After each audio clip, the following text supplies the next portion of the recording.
যুদ্ধের পঞ্চম সপ্তাহে এসে ইরানের সঙ্গে যুদ্ধ হয়েছে লেবাননের হিজবুল্লাহ ও ইয়েমেনের হুতি আন্দোলন। ত্রিমুখী হামলায় দিশেহারা হয়ে পড়ছে যুক্তরাষ্ট্র ও ইসরায়েলের যৌথ বাহিনী।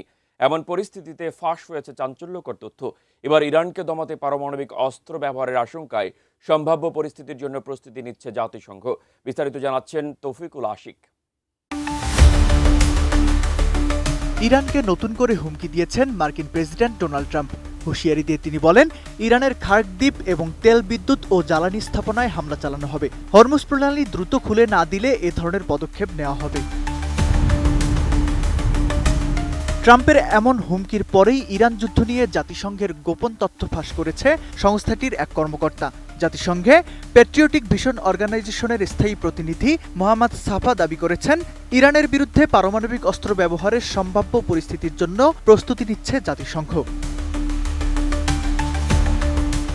মোহাম্মদ সাফা জাতিসংঘের প্যাট্রিয়টিক ভিশন অর্গানাইজেশন পিভি এর নির্বাহী পরিচালক হিসেবে 2013 সাল থেকে দায়িত্ব পালন করেছেন। 2016 সাল থেকে জাতিসংঘের ইকোসোকের বিশেষ পরামর্শমূলক মর্যাদাপ্রাপ্ত স্থায়ী প্রতিনিধিও ছিলেন এই কর্মকর্তা।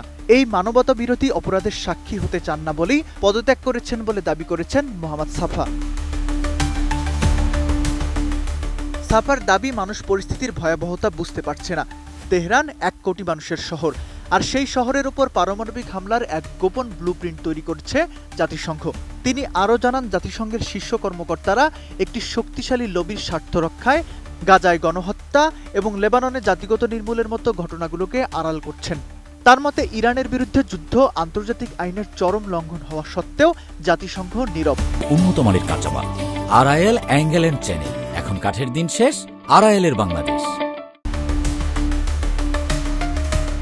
2023 সালের অক্টোবরের পর সত্য বলার চেষ্টা করায় তাকে ও তার পরিবারকে মৃত্যুর হুমকি পর্যন্ত দেওয়া হয়েছে বলে দাবি করেছেন মোহাম্মদ সাফা। সাফার এই বক্তব্যের সাথে সুর মিলিয়েছেন বিশ্ব স্বাস্থ্য সংস্থার আঞ্চলিক পরিচালক হানান বালখিও।